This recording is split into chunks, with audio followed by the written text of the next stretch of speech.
Assalamualaikum warahmatullahi wabarakatuh. Perkenalkan, nama saya Gesen Nazwalifa, saya dari Sekolah DKV. Saya akan mempresentasi materi-materi sejarah. Guru sejarah di Sekolah DKV itu Bu Siti Zulaiha, atau bisa dibilang dipanggil Bu Juju. Jalur perdagangan masa Hindu-Buddha. Terbentuknya jaringan Nusantara melalui perdagangan pada masa agama Hindu-Buddha yang melalui penguasaan laut. Indonesia mempunyai letak yang strategis sehingga di Selat Malaka semakin ramai dikunjungi oleh perdagangan asing, terutama di India dan di China. Memiliki letak strategis sehingga Selat Malaka semakin ramai dan dikunjungi oleh perdagangan asing, terutama dari India dan China. Adapun syarat untuk menguasai laut yaitu perhatian atau cara pandang terhadap pentingnya peranan laut, kedua kemampuan menguasai lautan. 4. Dua peradaban yang besar saat berkembangnya masa Hindu-Buddha di Indonesia, yakni yang pertama itu Tiongkok di utara dan India di bagian barat daya. Selat Malaka menjadi jalan laut yang menghubungkan Arab dan India di sebelah barat laut Nusantara dengan China di sebelah timur laut Nusantara. Selat Malaka menjadi pintu gerbang pelayaran jalur Sutera. Selat ini berguna untuk perdagangan yang melintas bandar-bandar penting di sekitar Samudra Indonesia, terutama di Teluk Persia. Teori masuknya Hindu-Buddha di Indonesia. Agama Hindu dan Buddha sudah memiliki perkembangan di Indonesia sekitar abad ke-4 Masehi. Periode ini juga dikenal dengan masa aksara di Indonesia. Perkembangan kebudayaan Hindu-Buddha di Indonesia sering dikenal dengan istilah Indianisasi.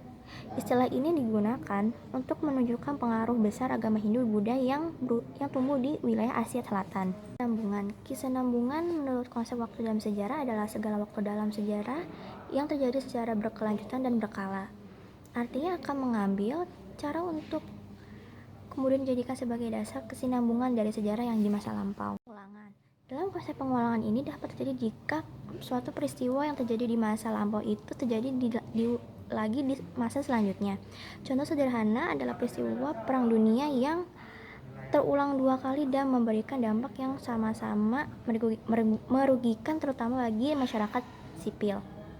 Contoh peristiwa di masa lampau yang mengalami konsep waktu pengulangan ini adalah ketika lengsernya kekuasaan Soekarno. Kala itu dikekuasakan Presiden Soekarno jatuh karena adanya aksi-aksi yang dilakukan oleh para mahasiswa.